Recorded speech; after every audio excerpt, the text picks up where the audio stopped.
You're listening to The Briefing, first broadcast on the 26th of March, 2025 on Monocle Radio.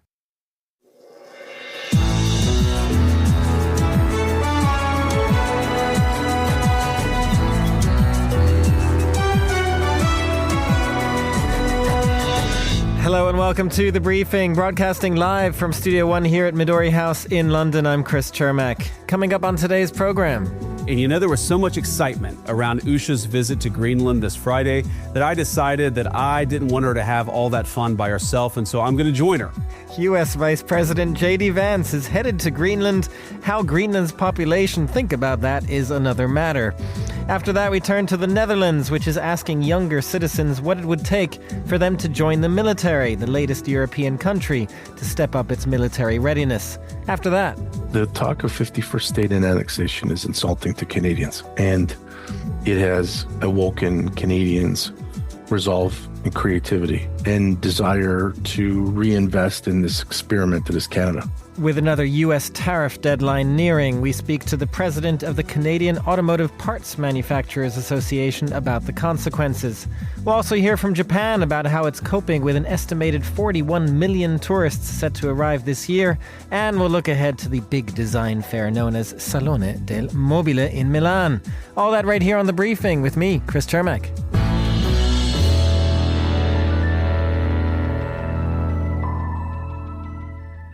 It started out as a cultural visit by the Second Lady, but has since morphed into something far more significant. On Friday, the U.S. Vice President JD Vance will be joining his wife Usha Vance on a visit to Greenland. Vance says he'll be visiting a U.S. military space base to be briefed on security threats to Greenland from the outside, conveniently leaving out the fact that many in Greenland will be perceiving the Trump administration itself as perhaps the biggest current threat of them all. Well, Mark Jacobsen is an associate professor at the Royal Danish Defence College and joins me on the line from Copenhagen now for more on this. Mark, thanks very much for coming on the show. And before we get to Vance's visit, I wonder if you could sort of set this up for us. Tell us about the base that Vance is going to be visiting and generally what the U.S. presence in Greenland is like.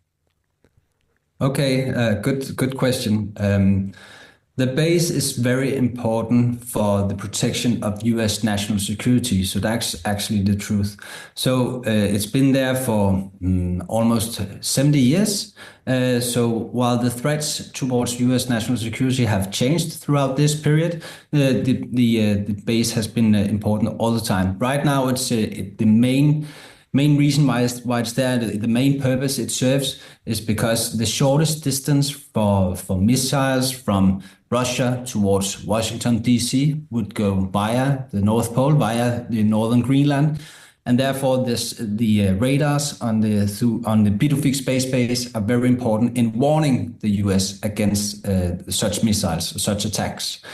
The other reason is Greenland's immense natural resources. They have a huge bunch of resources which have been in the interest of the US for more than a century. But today, what is particularly interesting are the rare earth elements in the southern part of Greenland, which are used in all kinds of technologies, from cell phones to wind farms to modern weapons.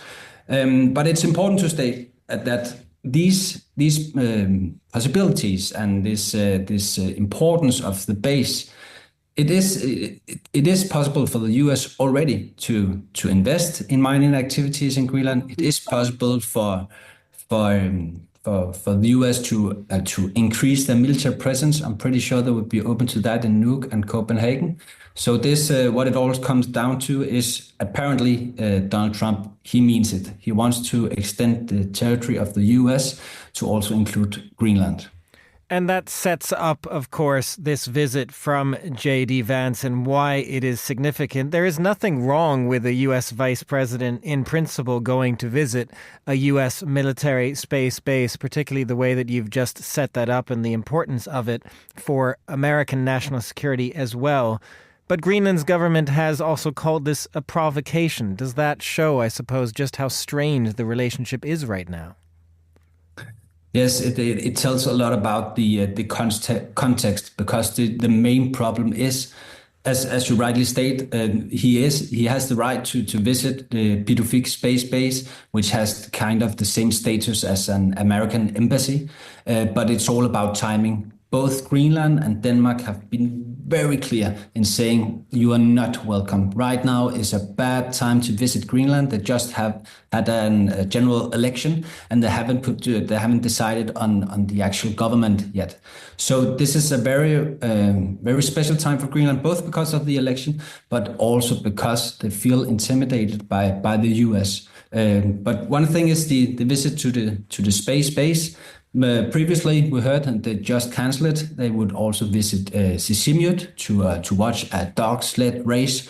And although that sounds very, very cute, that was actually what sparked the initial strong reaction from Denmark and Greenland, because it was seen as kind of a potential influence operations. It was similar and worse, actually, than what Don Jr. did in the beginning of January when he visited Nuuk. They want to make nice photos of people with MAGA hats saying America is great, make America great again. But they were aware that there were planned some demonstrations, so it would be bad publicity for the Trump administration. So they canceled that visit. And will there have been expectations that JD Vance would actually meet with Greenland's government? Is that something that would have happened in the past when a U.S. delegation goes to visit Greenland? And is that also something that I guess is making this trip complicated? There isn't really a diplomatic relationship that's strong currently between the two sides. Sure. This is against all diplomatic etiquette. How it usually works is that either Greenland, Denmark would invite the US, or the US would kindly ask, oh, please, could you invite us? And then they would, of course, do it. But if they said, no, this is bad timing, then we would find another time. So, but they just did it. They made the decision unilaterally, and of course, while stating that they want to own Greenland. That's a big problem in itself. But we saw in 2021. Then U.S. State Secretary Anthony Blinken, he visited Nuuk, and he was a very fine diplomat. He first visited Copenhagen, and then he went to Reykjavik to participate in an Arctic Council meeting, and then he went to Greenland. And we saw then that the Premier of Greenland, he was very statesman-like and a bit welcome to Anthony Blinken. So it's I'm pretty sure if the US had used the same kind of diplomatic etiquette, it would have been treated differently. And just quickly, Mark, we only have maybe a minute, but can you tell us a little about Denmark's fine line that they're walking here? Or perhaps they were walking a fine line, but recently they're actually ratcheting up the rhetoric here, saying that this is not appropriate. Yeah, it is because it's a very delicate situation for Denmark. So both Mute B. Ede, who is still in the Premier of Greenland until they agree on the new one, he asked, or he said in the media that he missed a stronger reaction from close allies, international allies. So it was both in reaction to his request, but of course also in reaction to the a further hardened rhetoric from the US side. But what Denmark is doing is that we try to make this an issue between not Denmark and the US, but then because then of course we are the small one, but make this an issue between Europe and the US, because that gives us more strength in the competition with the US. Mark Jacobsen, Associate Professor at the Royal Danish Defence College, thank you very much for joining us and unpacking all of that. And now here's Monica Lillis with the day's other news headlines. Thanks, Chris. A South Korean appeals court reversed a ruling on Wednesday that found main opposition leader Lee Jae-myung guilty of violating the election law last year. This removes the barrier that could have blocked him from running for president in the future. After the verdict, Lee said this proved the case against him was politically motivated. The Spanish government will outline and start implementing a plan to boost the nation's defence sector in a bid to keep pace with its European counterparts. Prime Minister Pedro Sánchez said in a speech that any increased spending in security would be carried out without cutting investment for social or environmental policies. Italian researchers say they've uncovered a vast underground network beneath the Egyptian pyramids. Led by Professor Corrado Malanga from the University of Pisa, the team say new radar images show a hidden world of structures more than 600 metres beneath the surface. However, not all experts are convinced, with some calling this a huge exaggeration. Those are the day's headlines. Back to you, Chris. Thanks very much, Monica. On the European continent, a number of countries have been updating their military readiness plans and survival guides in the event of a possible war spreading beyond Ukraine at some point in the future. The Netherlands is one such country this week, sending a survey to its younger citizens to see just what it would take for them to potentially join the military. And Stefan de Vries is European Affairs correspondent for Euronews and BNR News Radio based in Amsterdam. Joins us now. Stefan, good to have you back on the show. What prompted this survey, first of all, sort of the timing of it right now? Well, of course, the need to increase the number of people that will work in the armed forces in the Netherlands, but also in the rest of Europe. And the government is planning to increase the army from currently 74,000 people to 200,000 people, so more than twice the size of the current army, including civilian staff and reservists. So this is the reason that there was a lot of talk about it this week in the Dutch media. That is a massive increase. What's the expectation in the Netherlands in terms of whether they can actually achieve it or not? Well, it will be extremely complicated because the Netherlands is already suffering from a huge lack of people. There's enormous amount of vacancies in the Netherlands, almost 500,000 job openings for which there are no people anymore in the Netherlands. So there's huge competition to hire people. The Dutch government is looking at the Swedish model where young people fill out a questionnaire about their interest in military service. They are then invited for an interview and a selection, and then they could join the army. And the Netherlands intends to introduce a similar system to attract motivated candidates. But still, from 74,000 to 200,000, it's a huge amount of people that you will need if you will answer the ambitions of the Dutch government. Which does beg the question that even though this is a voluntary survey that they are going to be launching, presumably it is causing some discomfort in the Netherlands, and also talk about whether compulsory service could be coming back, even if they've, I understand, stressed that this survey does not mean that there's any talk of compulsory service. No, that's true. Currently, they're all people from age 17, so boys and girls.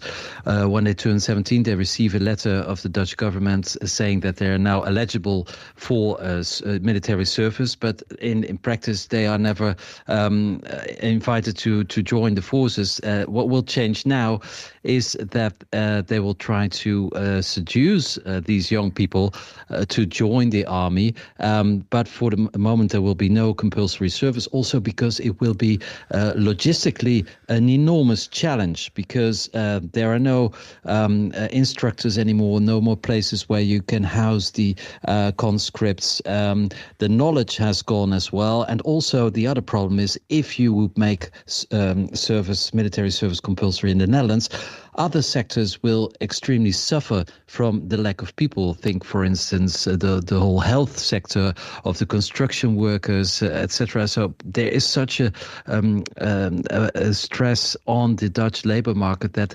everything that the government will take out of this labor market will increase problems elsewhere in society. So for the time being, no compulsory service in the Netherlands. And just finally, Stefan, is there recognition of this moment in the Netherlands? And does that go beyond the politicians? Because we are seeing this, of course, in other European nations as well. Germany has just, loosened its deficit rules in order to launch a massive amount of defense spending, but also has the problem of soldiers and people. Is there a recognition in the Netherlands that things need to change dramatically? Yes, absolutely. The Netherlands have been one of the most staunch supporters of the strongest supporters of Ukraine since the start of the war there. In general, in society, people are know that the threat that we are facing is real. So spending more money on defense is, well, of course, there's debates in the parliament about it, but also the way how you spend this money. But in general, people are aware of the fact that we live in very difficult times, and that means, of course, more people and more money to the defense, to the army, and also to the defense industry. So, a majority probably agrees with the Dutch government's current plans. But if they are realistic, that's something that has to be seen in the next couple of years. Stefan de Vries in the Netherlands, thank you very much for joining us. You're listening to The Briefing on Monocle Radio.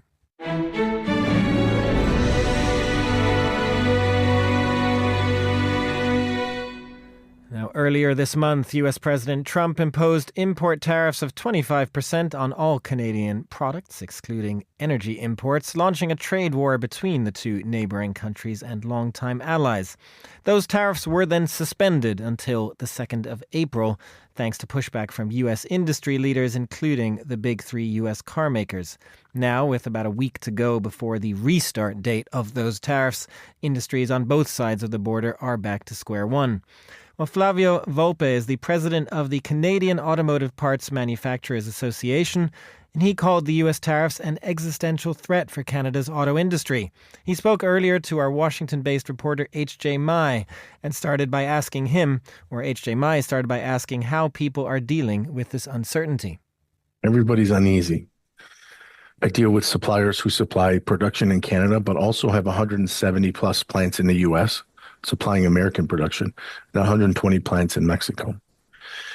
The president moves the goal sticks every day. As literally every single day for the last month and a half, at least, since the first time we went to the brink, there's been some new proclamation, either on a different tariff structure or an annexation threat, or, we saw over the weekend that the president and the White House ignored a judicial ruling, which, just for the certainty of doing business in the world's most lucrative market, where the head of state has disregard for the rule of law, it makes that even the American investment prospect, which he says he's trying to promote, is dangerous. And so these are companies that they can't find new customers every day. You're supplying Toyota, and you supply Toyota on that product for 7 years, or BMW, or Mercedes, or VW. So the inelasticity of the business that we're in does not reconcile with the flakiness of the times we are in, and everybody is nervous.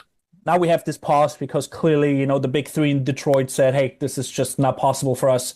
We can't basically, shift our whole production to the US. But what is this month really doing? Maybe you can give me insight. Are there daily negotiations to figure out what to do, or what's going to happen when April 2nd hits? That's a really good question. The reason we pulled back from the brink, you're right, to cite the D3, the Detroit 3 went to the White House and said, market's tanking. And so the Dow Jones tanked, down 4 to 10% that morning before the brink. And then, we've been saying for 2-3 months now that if you put a 25% tariff on components that have a 6 or 7% margin, no one's going to pay that tariff. And within a week, the industry is going to shut down. Now, none of that math changes 30 days out. And we've estimated that if you're going to close a plant that's healthy, that's running, an assembly plant, it's about $500 million of closing costs, plus about $2 billion worth of costs required to build a new plant, source the land, multimodal access, new plant, new suppliers. That doesn't even take into account any take or pay arrangements that suppliers have. So it's an incredible amount of money required, and probably 3 to 5 years downtime where you're not making a car on that line. It's just madness. I think the president, if he continues down this path, is going to put at risk the future solvency of General Motors, Ford, and the American divisions of Stellantis. I know it's hard to predict what the White House is doing, but what's your sense what the goal is really? The president constantly complains about that, other countries are taking advantage of the US. Do you think it's just a renegotiated treaty with better terms for the US? Or is it really turning Canada into the 51st state? Well, the talk of 51st state and annexation is insulting to Canadians, and it has awoken Canadians' resolve and creativity and desire to reinvest in this experiment that is Canada. And that means looking at all of our verticals, our industrial verticals, and seeing whether there are opportunities that weren't easy before, that weren't cost effective before, but might become critical in a moment where the Americans put a cost barrier up and the Americans threaten our sovereignty. I think if you read Project 2025, it's a pretty good playbook about where the president is going. In spite of the fact that he disavowed it during the campaign, he appears to be following its core principles. That's not the dangerous part. The dangerous part is that he lacks the ability to respond to the response, meaning everybody's got a great plan until they get punched in the nose. Then you've got to adjust. He got punched in the nose by the market. He got punched in the nose by American industrial concerns. And all he does is he comes off the accelerator for the moment, and then the next day there's something twice as crazy. When you are here in DC and talk to especially Republican lawmakers, what do you hear from them? What I hear directly from them is that the president has got a vision for a new American golden era. They're not looking to stop the president right now. They will speak positively to his macroeconomic plan, his industrial policy. They don't want to speak about the way in which it's being conducted. Well, the best that we can hope for from Republicans right now is that they accept the math we give them and they read it. When that pendulum stops swinging, when he does something that's beyond the pale, I always thought that that was him ignoring judicial authority, but we saw that this weekend. I'm not sure the pendulum has stopped swinging yet. But when they get to that kinetic energy stops raising the pendulum and starts sending it the other way, math and science is going to be helpful. And we don't need allies. We just need people with common cause. We need Republicans who have plants in their districts or in their states to say, holy shit, S&P Global predicts that this is going to shut down. These are my people. Is that true? That's all I want. I think we'll have one chance. That'll be the chance to get through to them. Flavio Volpe is the president of the Canadian Automotive Parts Manufacturers Association, speaking to Washington's H.J. Mai. You're listening to The Briefing on Monocle Radio.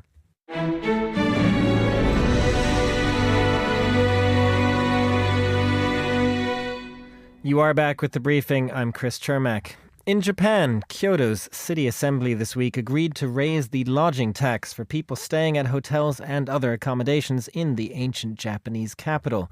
And they're not the only ones. Many local governments in Japan, including Hokkaido, Okinawa, and Hiroshima, are considering or have already upped their own lodging taxes. The money will reportedly be used to introduce measures to combat over-tourism in Japan. And I'm joined now by David Atkinson, CEO of Konishi Decorative Arts and Crafts Company. David, great to have you on the show. Give us the background to this decision by Kyoto, first of all. How serious is over-tourism right now in Japan? Over-tourism is a myth. If you look at globally, the percentage of, the percentages that you need to have of people coming to visit your country relative to your overall population needs to be somewhere 3, 4 or more times the total level of your population. France gets basically 100 million people relative to just less than 60 million people in total. The famous one, Venice, gets or was getting 20 million people versus islanders of 50,000. Kyoto is roughly around about 8 million versus 1.5 million people living here. And, that's nothing in global terms. If you look at, Versailles gets 15 million people a year. The British Museum, just one place, gets somewhere around about 8 million people a year. So this over-tourism thing is basically somewhat ignorant scaremongering. Well, it's interesting. Yeah, I was going to say, just to jump in there, David, it's interesting to hear you speak about it that way, but presumably what you're going to say next, I mean, the issue with this perhaps is that Japan is just not prepared for these kinds of numbers, even if in global terms they are a small amount, but you're still seeing a jump, say, from about 28 million in 2017 to 41 million coming this year. How is Japan trying to deal with that? Well, I think your point about local taxes is an important one, because the reality is, although there is no over-tourism, there has been a weak response to mass tourism. And the numbers I just gave you, I mean, the Vatican, Versailles, the British Museum, Venice is over-tourism, there's no question about that. But a lot of that is simply what they've done is they've come up with a really good response to mass tourism. And since Japan really only started the inbound tourism strategy in 2012, that response has been relatively weak. The other thing you have to remember is that in any country, response is on two levels. There's national level and local level. The national level has a lot of that work has already been done, but the local level is lagging behind.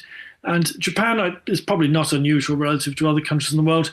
They respond after the fact. So you start getting mass tourism, weak response problems. People start to complain about it. They implement a tax. They do something about it. The problem goes away.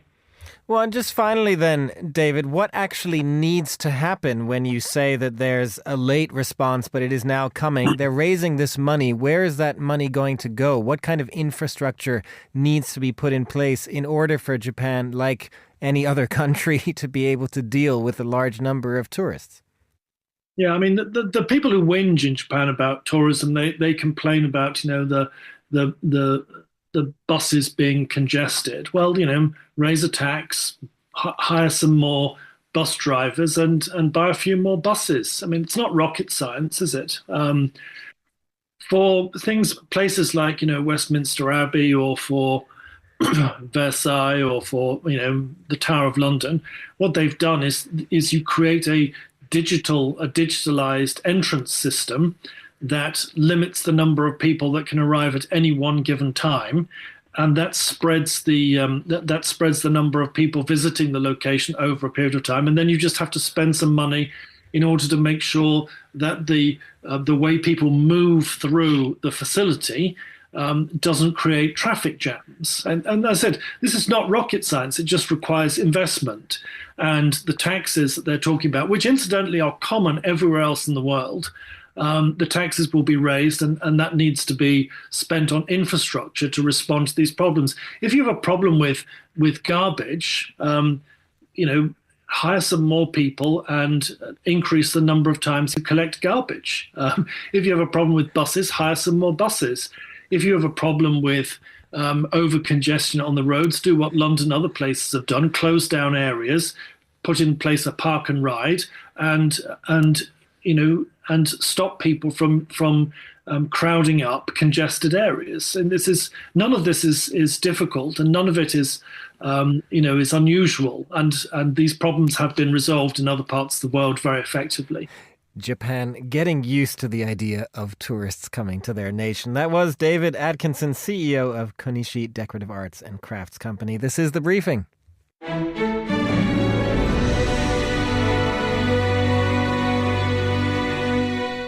And finally, on today's show, the world's biggest furniture and design fair, Salone del Mobile in Milan, is just a little under 2 weeks away now. And among the Monocle staffers who will be on hand for this big event is Grace Charlton, Monocle's associate editor, who joins me right here in the studio. Buongiorno, Chris. Buongiorno. Are we going to do this whole thing in Italian? How is your Italian? Up to you. It's okay. It's very Duolingo-y. So I can talk about cats being on chairs, but not necessarily, I've got to pull up my Duolingo in Italian just to get started for this. Are you excited about Salone? I'm super excited. At the moment, I'm currently in the midst of producing our annual newspaper, the Salone del Mobile newspaper, which is a beautiful Berliner-style newspaper, and it's got so many good stories in there. I can't wait to send it off to the printers tomorrow. I'm feeling a little bit, caught up in PDFs and fact-checking and the final stages of sending it. Well, can you give us a little peek preview into those PDFs that you are currently fact-checking and trying to get out the door tomorrow? How do you set up something like Salone? It hasn't happened yet, so this is like the newspaper to sort of preview what's going to be coming up. It's always such a challenge, but, it's a lot of meetings in January and talking to PRs. We've got some amazing interviews in there. I spoke to Paula Gervais, who is the creative director of Georg Jensen, a Danish silversmith house, and they're doing this amazing project during Salone del Mobile, which is an ice cream kiosk. So cute, where you can go and have a little, mid-afternoon affogato in a beautiful little silver cup and take a moment in the busyness of the fair. I love this. This is all about presentation, isn't it? So even Salone del Mobile has to be something that is fun as well as informative. In creating conversations and dialogues. And we've also got a profile on Faye Toogood, who's one of my all-time favourite British designers. I went to her House of Toogood, which is in Camden. Also, it's such a good name to be called Toogood. It is Toogood. And she was just beautiful and spoke about all her projects. I mean, she's got 20 on the go at the moment. She was named Designer of the Year at Maison & Objet, and she was guest of honor at the Stockholm Furniture Fair. So yeah, some big names in there. It's going to be exciting. I think people should pick it up. Is this sort of Monocle setting the agenda? Is this what do we want out of Salone del Mobile this year? I mean, we always want beautiful chairs and beautiful sofas, but yeah, it's definitely an exercise in maybe helping people who will pick up the newspaper know where to go, which events to go to, what's happening. It's sort of a nice way to ease, the agenda and going in and knowing what to see and what to see. Sorry, I'm losing my mind. I'm in the midst of writing. I've lost my mind. That's totally understandable. And you will be there in just a couple of weeks. Just finally, maybe give us a sense of some of the events that you are excited about that you've been previewing, aside from the interviews that you've done, or also what kind of things Monocle will be doing on the ground there. We're going to go to lots of cocktail parties, which I am very excited about. The fashion brands are a big part of Salone del Mobile, or Milan Design Week, I should say, and they throw the best cocktail parties. So I'm super excited for that. For Loewe, they've got a teapot exhibition, which will be super cute. And there's also the Miu Miu Literary Club, which is really fun. They're going to explore Simone de Beauvoir and female literature in the midst of Salone del Mobile. Is it design related? No, not at all, but it's going to be really nice. This just goes to show the breadth of Salone del Mobile these days. It's not just about design anymore, is it? No, it's about lifestyle. It's about life. I love that. Thank you very much, Grace Charlton. We'll be sure to check back in with you from Salone del Mobile itself. That's all the time we have for this edition of The Briefing. It was produced by Monica Lillis and Ryuma Takahashi. Our researcher was Francesca Jokes, and our studio manager was Flynn Simons. The Briefing is back tomorrow at the same time. I'm Chris Chermak. Goodbye, and thanks for listening.